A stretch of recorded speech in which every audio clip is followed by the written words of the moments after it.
Hi, Wrestling Hard 2323. Thank you for your response. It's 2 in the morning, and I really should be in bed, but I decided to respond to you instead because things like this matter to me. I just wanted to comment on a number of things that you've said and also end it with a sort of question of some way you could actually help me. You said something about you have a faith and I have a faith, and I just wanted to clarify that I don't have a faith. That's what being a skeptic is all about. You talked about not thinking that you made any outlandish statements, and what I meant by that was that, for instance, you said that Jews respond to the Holocaust by hatred towards Muslims, and that statements like that I think are troublesome because clearly when Jews respond hatefully towards Muslims, it's because Muslims are blowing themselves up in there and killing innocent citizens who are civilians. I think that might have a lot to do with it, and I don't think when Jews came to the Middle East, they came there with the idea of displacing Muslims and harming Muslims. I think that that was the result of some wars. So I don't think the Holocaust had anything to do with their feelings towards Muslims. Also, I felt like you were discounting a lot of criticisms of Islam that I think are very valid, but then again, I don't know what you were referencing to. So that was why I said I thought you were making outlandish statements, because there are Muslims on the internet that specifically discount everything and call everything Islamophobia.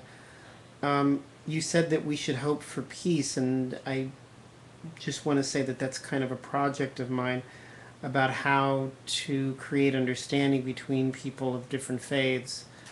And you said that we'll have to wait until we're dead, and I just wanted to challenge you and suggest to you that that's an incredibly pessimistic viewpoint, and that in fact you have far more power than you may think you have, both as an individual person working with other individuals and also even as a person on YouTube or a person in the future who may have aspirations in the helping professions, because the helping profession isn't just a one-on-one thing. It's sometimes a public policy end of it as well, and you have far more power than you think you have.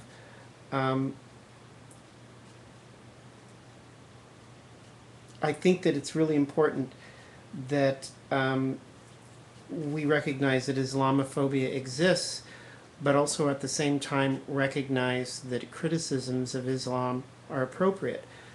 And I think where one begins and the other one ends, and how we define that and how we help people to understand that, is an important thing. And any help that you could give me, any response you could give me to that would be, I think, really helpful. One of the things that you said that was the most striking to me and the most astonishing to me is that you said that how does religion damage people? You said it only seems to make life better. I don't think you can even comprehend how that I almost, passed out when I heard that. Religion has had an incredibly negative effect upon the world, making many people unhappy and creating huge numbers of deaths, and that doesn't necessarily make religion all bad. And this certainly is something that happens in Christianity and Judaism and Hinduism and even Buddhism and other religions in the Far East. So this is just an Islamic thing. But just to give you an idea of some of the things that religion can do, number one, it can create rules that are unrealistic and moral rules that are irrational, that can lead to intense feelings of depression and extreme amounts of guilt in people. I'm thinking especially of sexually active people, especially women, and gay people, especially I mean, there's literally a Holocaust against gay people in the Middle East right now. Gay people are being murdered in almost every single country. There are a few countries where there's a few places where they can live, but the information I have been getting both through newspapers and also I get a lot of information underground. There's literally a Holocaust going on. In Iran, for instance, they are literally trying to wipe gay people out. They literally want to kill them all.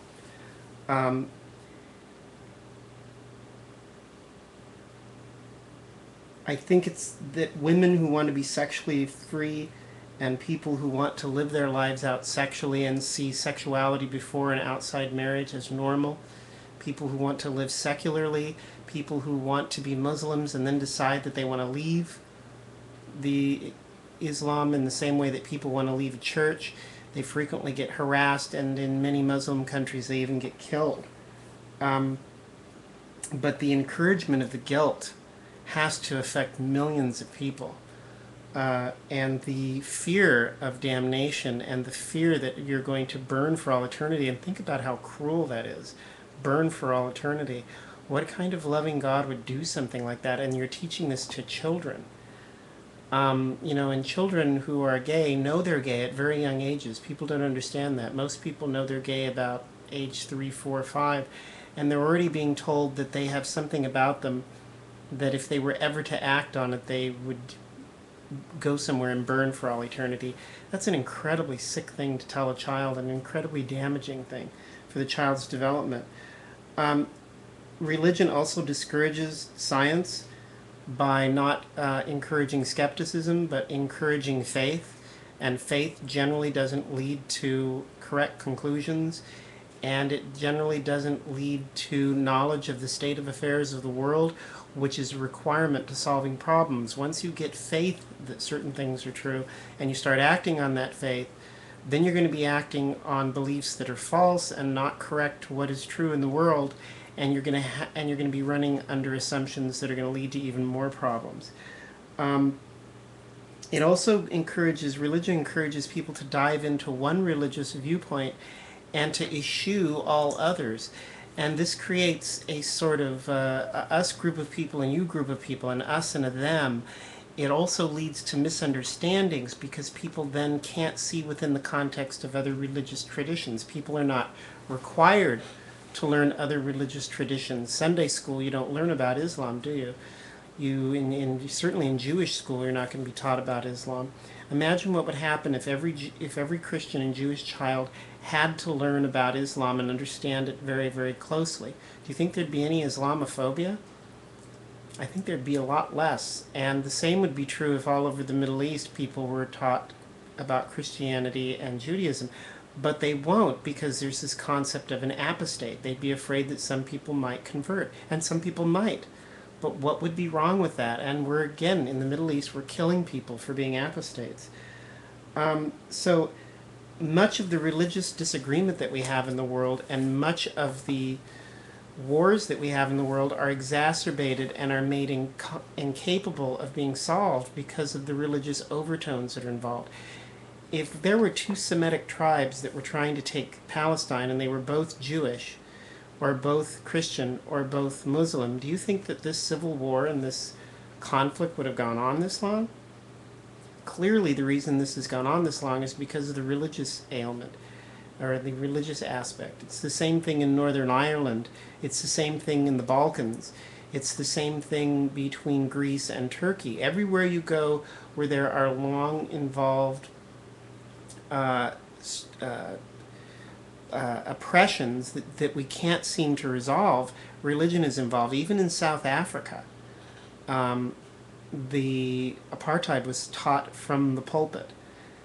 When that kind of changed and the country became more and more secular and the pulpit stopped saying apartheid's good and started saying apartheid's bad, and you had Desmond Tutu, that's when apartheid ended. That's not a coincidence. Once religion gets out of the way and we start thinking logically, then people start to think outside the box. What I'd like to do with you is I'd like to pick your brain on what it is that you feel is misunderstood about Islam. And again, like I said in the last video, what do we do about all of these really negative quotes in the Quar'an and in the Sunnah that we have to deal with? Anyway, peace, and I hope to hear from you soon. Bye.